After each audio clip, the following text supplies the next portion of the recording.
Mga araw ni Xi Jinping, presidente ng China, ay bilang na pala dahil ang kanilang defense minister na si Zhang Yuxia ay ito pala yung kinakatakutan ni Xi Jinping dahil kontrolado ni Zhang Yuxia ang dalawang regiment ng mga elite army ng China, ng PLA, ay hawak of course ng Minister of Defense.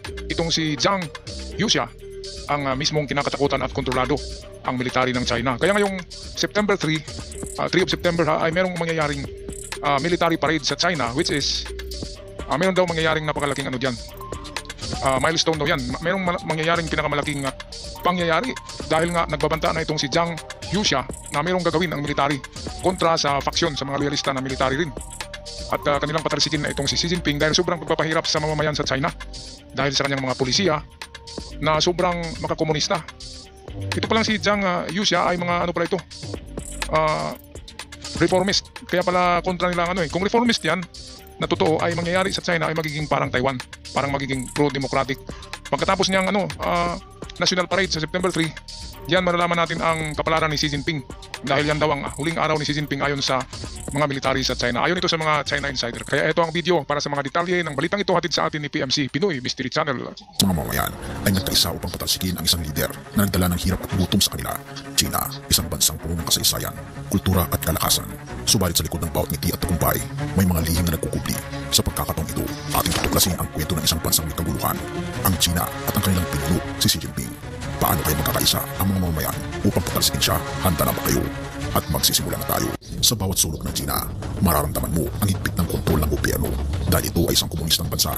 Ang mga balita ay sinusuri, ang mga opinyon ay pinipigilan. Isang ordinaryong mamamayan ay palihim na nagbabasa ng mga pinagpapawal na aklat patungkol sa demokrasya. Isang gabi nakita siya ng isang surveillance camera. Siya ba'y mahuhuli? Makakalaya pa kaya siya?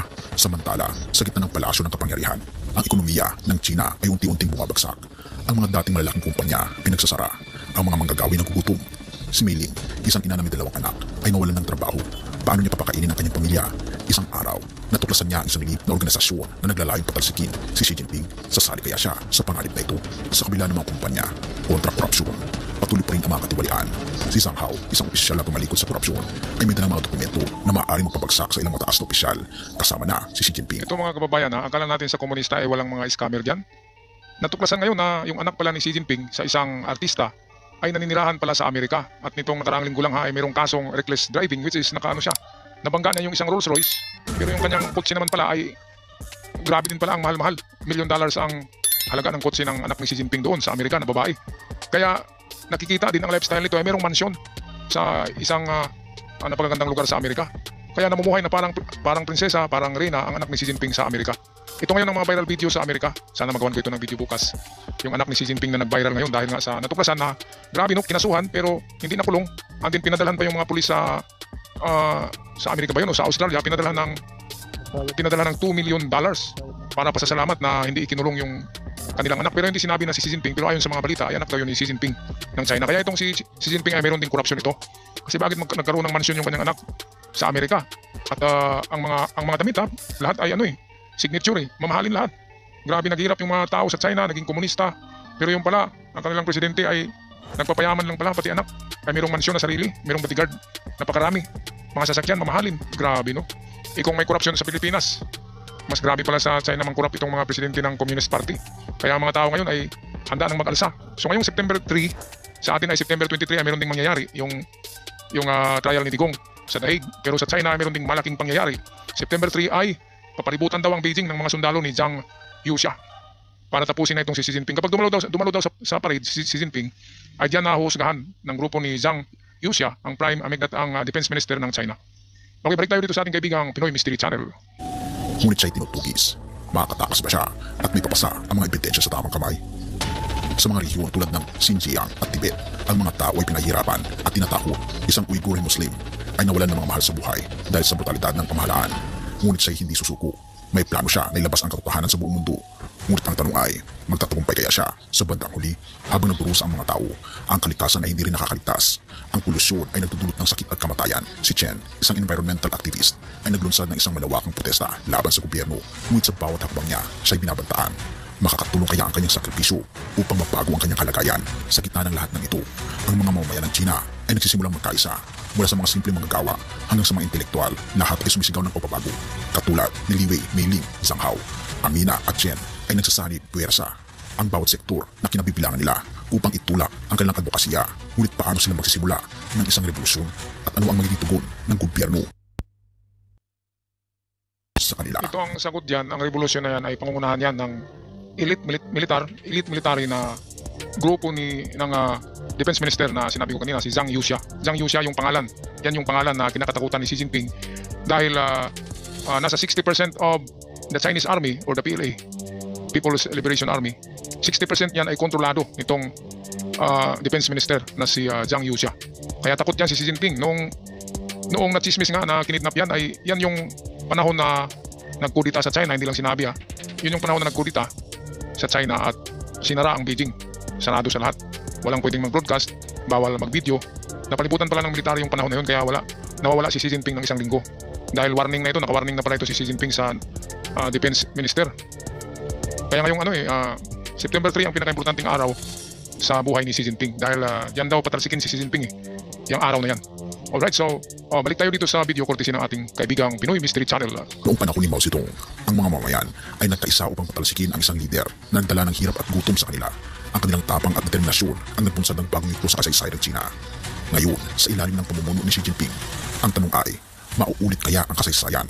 Magtatagumpay ba ang mga mamamayan sa kanilang layunin at magkakaroon kaya ng revolusyon upang patalsikin si Xi Jinping? Ang kwentong ilustrasyon na ito ay sumasalamin sa totoong nangyayari sa China ngayon dahil napakaraming mga problema at kinakaharap ng mga Chino. Una, ang mahigpit na kontrol at kawalan ng kalayaan. Pangalawa, ang ekonomikong krisis. Pangatlo, korupsyon sa pamahalaan. At pang-apat, ang paglabag sa karapatang pantao ng mga Chino. Gayon din ang mga isyong pangkapaligiran. Kaya naman, katulad ng nangyari sa panahon ni Mao Zedong, ito ang mga estratehiya upang mapatalsik sa pwesto si Xi Jinping.